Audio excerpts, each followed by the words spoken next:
What is up? What's up? What's up, y'all? Welcome to the Travelin Hustlas podcast, where we discuss how nomads make money. This podcast is about breaking down the silo effect within the nomad community, and our intent here is to openly provide actionable ideas to hustlers trying to become digital nomads. All right, so my name is Lavelle. My name is Paris. And our wonderful guest here is Topanga. And we are going to be asking her what is her story and why did she get into van life?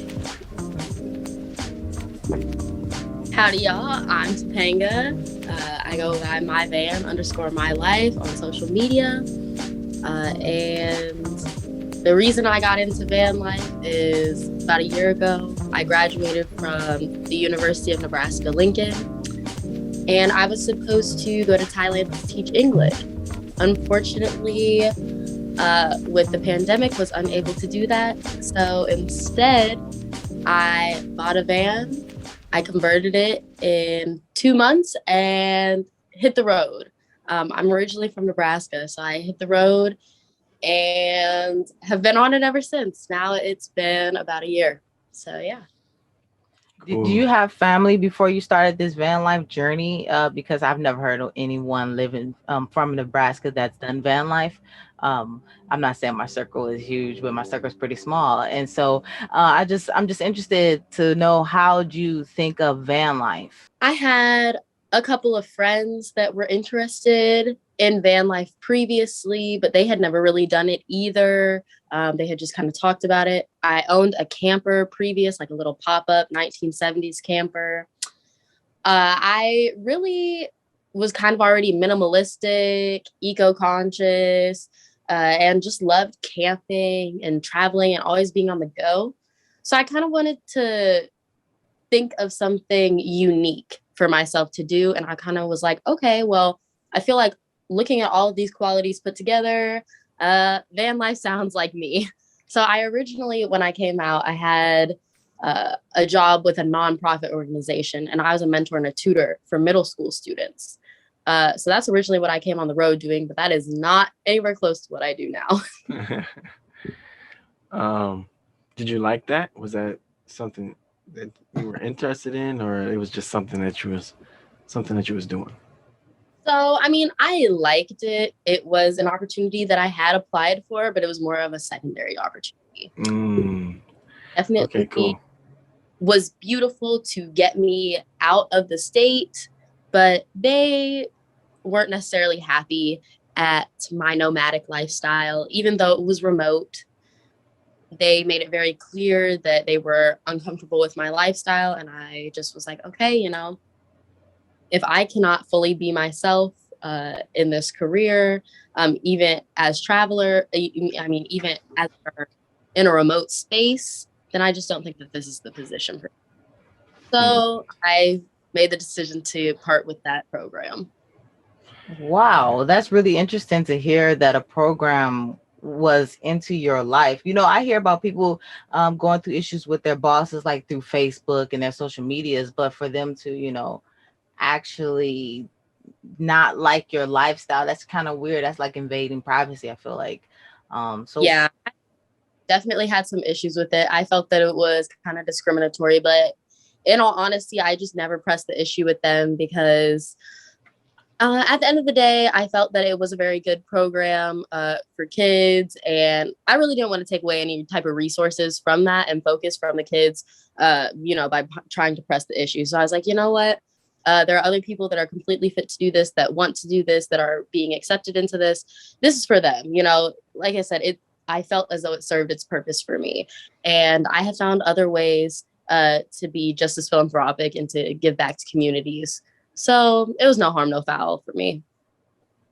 So what are some ways that you make money on the road now? So this is a good week to ask me this question. So I do a lot of gig work.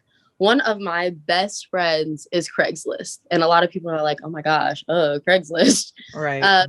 Especially being in bigger cities right now. I'm in Southern California. So, there's lots of places like Los Angeles, San Diego, if I'm in any of the neighboring states, Phoenix, Vegas. Like there's just like lots of big, very opportunity filled places. So I get a lot of work that way.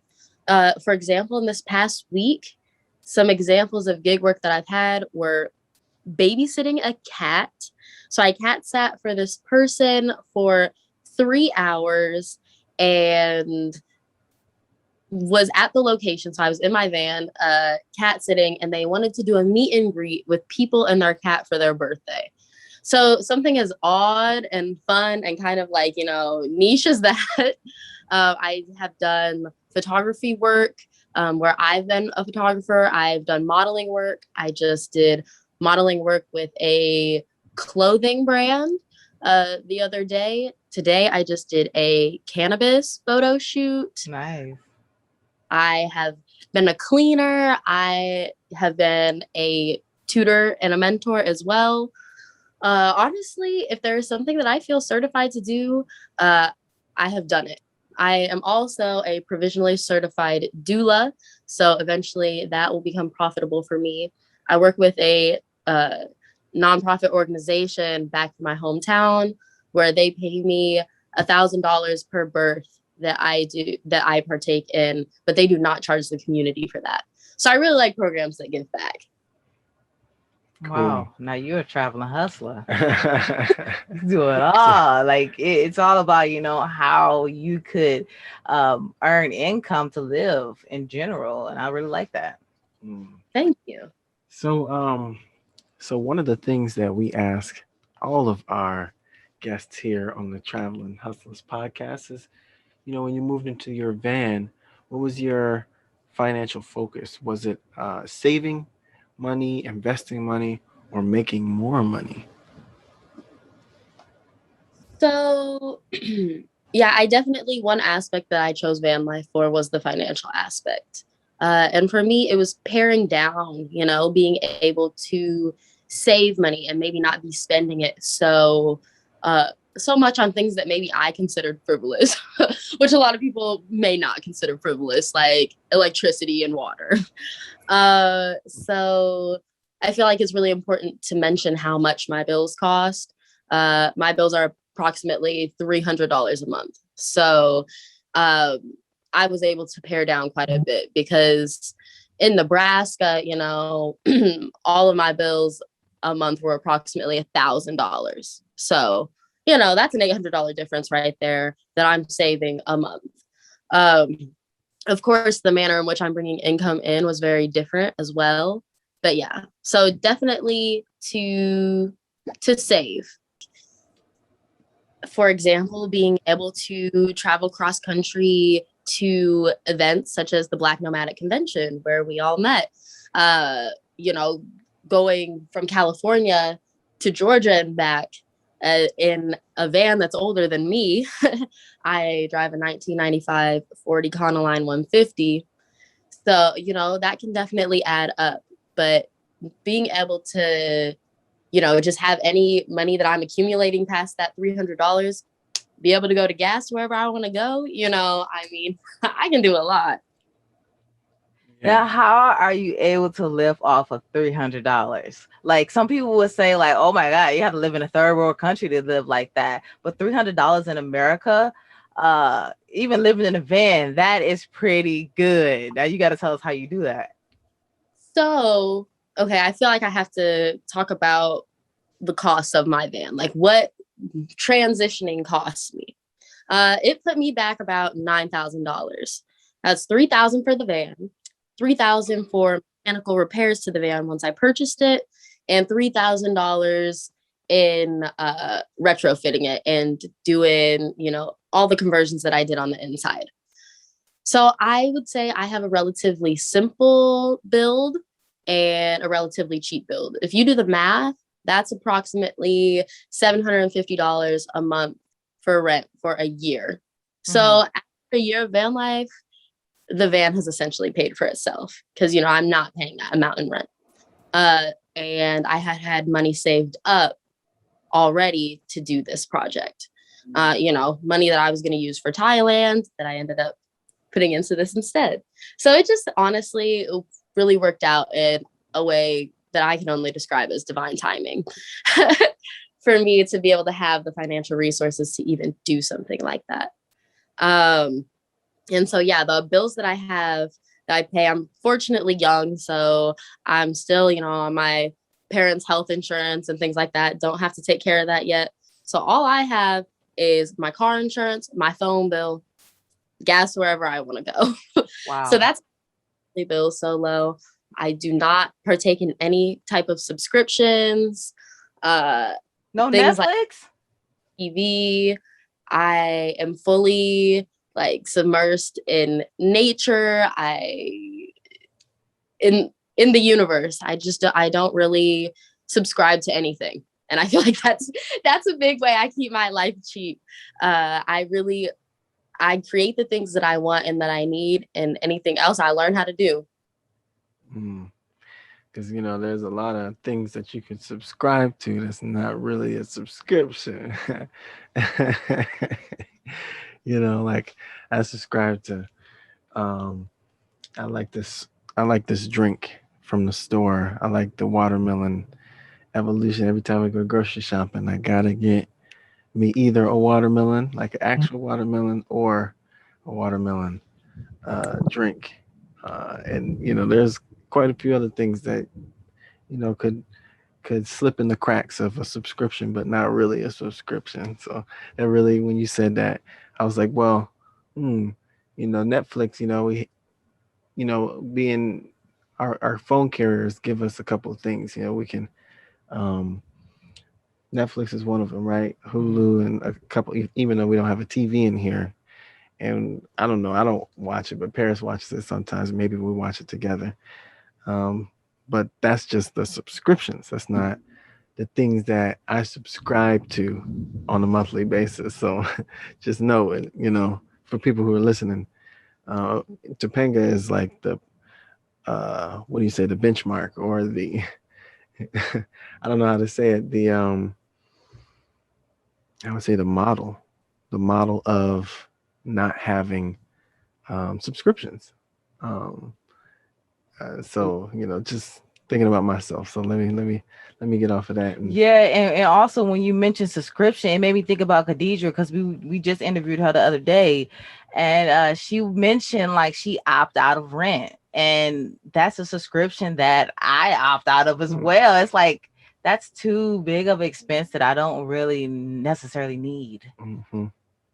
Exactly. Kind of how you mentioned, Lavelle, talking about things that we don't even consider as subscriptions. If you're somebody who wakes up and can't live without your coffee every day, that little $4.95 is going to add up over time. Yeah, another thing, people in this van life community and just people who are even in their sticks and bricks, they're like, that subscription of, I don't know how to say it in Georgia because it's not legal, but in California it's completely legal in other places, and that could be a hefty subscription, Bring to another method of making money. How I said I did a cannabis shoot today. Mm-hmm. Be sponsored and having sponsorships through different brands. So not personally subscribing to things, but having things subscribe to me and be like, okay, you to be a part of us, and we'll just give you these products. Yeah. So, I have like partnerships with a few cannabis brands and with a few other brands, products that I only personally use myself, that I'm able to like rep, put their name out there, and then in turn, not have to spend money on those products. Yeah, cool. So, what would you say the difficulty of making money is? Like, is that a hard thing to do, or does it come by pretty easily for you?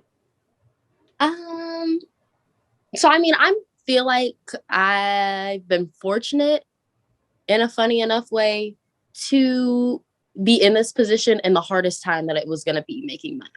To be doing this through the pandemic and still able to procure an income and to still be okay.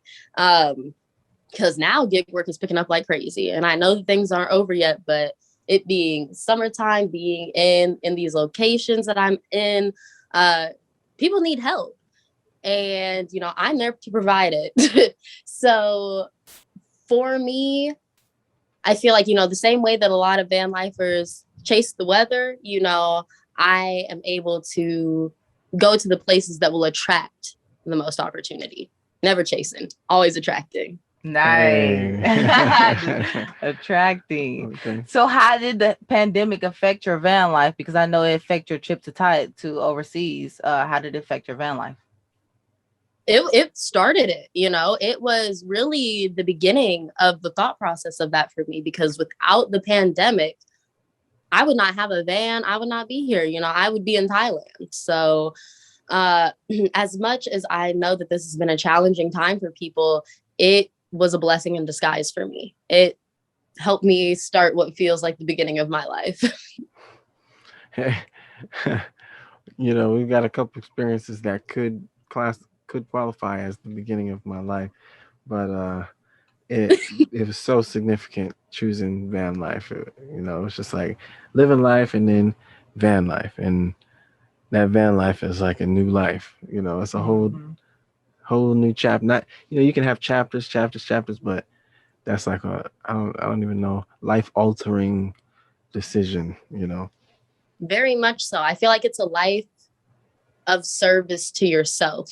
Everything that you do, I feel like being a van dweller, you are so much more conscious of the showers you take, of the waste that you produce, of the food that you are so much more conscious, because it's so much more of an involved process to be able to carry out those everyday tasks. Yeah, because it's come to the point where we have to actually, think about going to get water. You gotta make sure you get that water. You gotta make sure you take out that trash and make sure you take it's. Yeah, it's a whole process that really has you. You have to be aware of what you're doing and schedule it in. Exactly. Was you gonna say something? Was you gonna say something? Oh, okay. So, I want to know what is your earliest memory of money?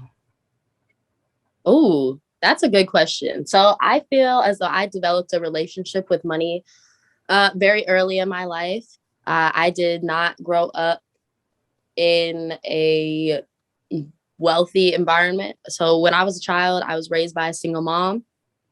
And I remember being taught to count money in order to balance the amount of money that we had for the month, and help my mom count the money in order to be able to pay our bills.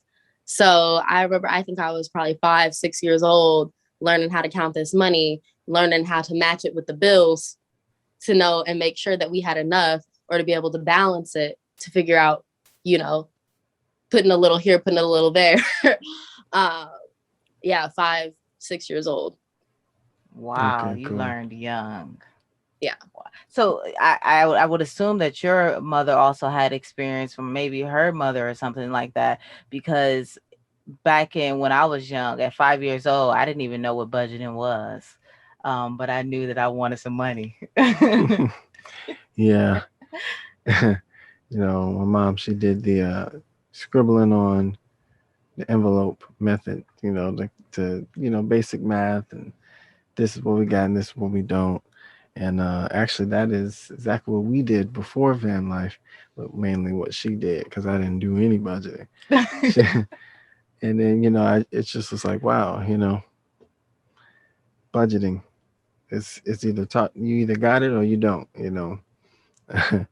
And it actually provides results for a lot of people. And that's something that everybody can learn. Budgeting isn't you just born with it. You can learn it. Yes. And speaking of learning it, I feel like something that has really helped me was when I was in college. I still, like I said, I kind of grew up in a setting where I had to learn that, where I was taught that in order to maintain that. I felt like I wanted more knowledge about that. So I worked in the financial aid office throughout college. And I feel like that such a better understanding of budgeting and how to do that maybe in a more realistic manner, and how to like really and truly like not budgeting down to zero. I feel like, as a kid, I was always budgeting down to zero and kind of learning how to save and to procure that savings and to be able to have like a little safety net you know. So being able to learn about that and how to actually make that happen was an incredible experience as well. So for all the listeners listening, Topanga, can you give us a tip on like what is some tip that you go by every month or all throughout the week that makes you think about how to carry your financial journey? Okay, this probably opposes everything that y'all be putting out there that y'all believe in, but I don't worry about money. I don't worry about money. I never have a financial goal for a week or for a month. My only real goal is to be able to make sure that I have enough for what I need.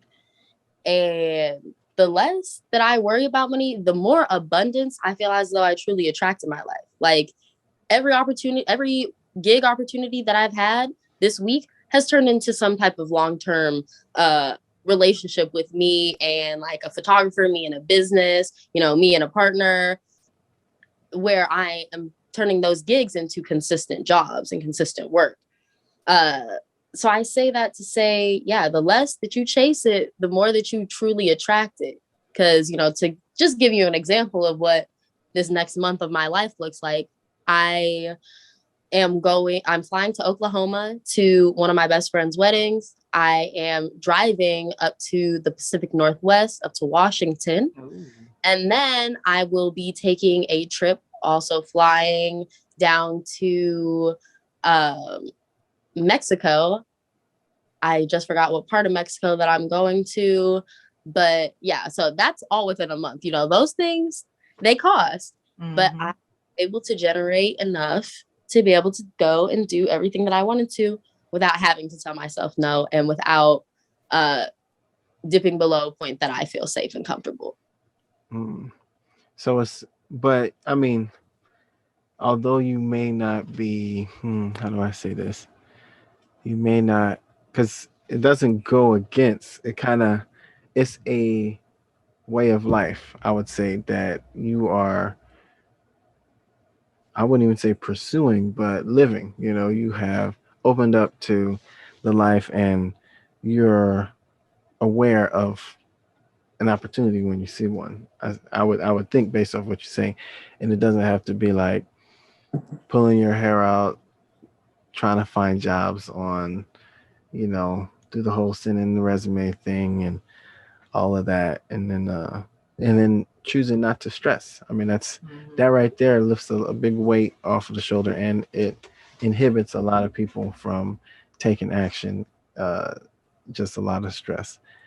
So although we may give actionable steps here, it's still an ideology. It's still, how do I say it? It's a lifestyle, a way of life, that you have to commit to and that you have to open yourself up to. And that the act of doing that could bring opportunities your way that could pay the bills and provide income for yourself. Absolutely. So. Really just learning, I feel like, in everything to be profitable by being myself, learning how to make a living by being alive. And I'm not just on my way to doing that, I am doing that because I feel everything that I do, I love. It doesn't feel like work to me, it's opportunity, it's fun. Like, today I got paid to be cute on the beach and smoke weed. Hey. I'm working, the other day getting paid to watch a cat. Like, I'm just like, these are things I love. So I'm passionate about everything that I do. So and that's what a lot of people chase by choosing this lifestyle. But it's not just choosing a lifestyle, it's opening up to the lifestyle and being a little vulnerable, but also, getting what you want to get by doing what you want to do. So, I mean, it doesn't work for everybody, but this lifestyle works. Van life works as a good catalyst to that. So with that being said, people are going to want to go to your page. People are going to want to figure out what you do, but how you make money on the road. What are those links? What are the links? What are the names? And how can people get in contact with you? With me specifically, Mm-hmm. so my Instagram is myvan_my life. You can also find me on Facebook as Gypsy Topanga. And yeah, I've got a link in my Instagram and I think my Facebook bio to some projects that I'm working with, sponsors that I have, different information like that. I also have a YouTube channel, which I'm getting better at posting on and being more active on.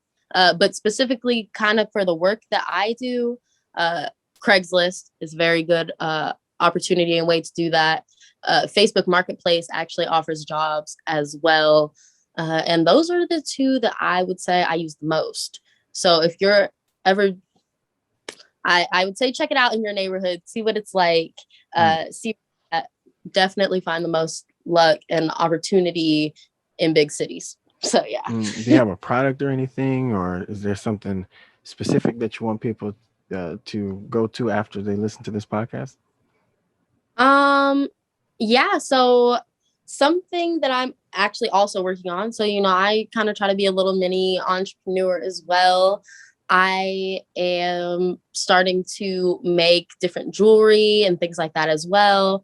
I was really inspired actually at the Black Nomadic Convention by one of our friends who was selling their waist beads there. Ashley. And yes. Rolling Seas. Yes. Yep. And so I've started to kind of make my own jewelry and things like that. I don't have anything posted yet, but you will be able to find that on my Instagram, on my Facebook once I do. So just give me a follow there.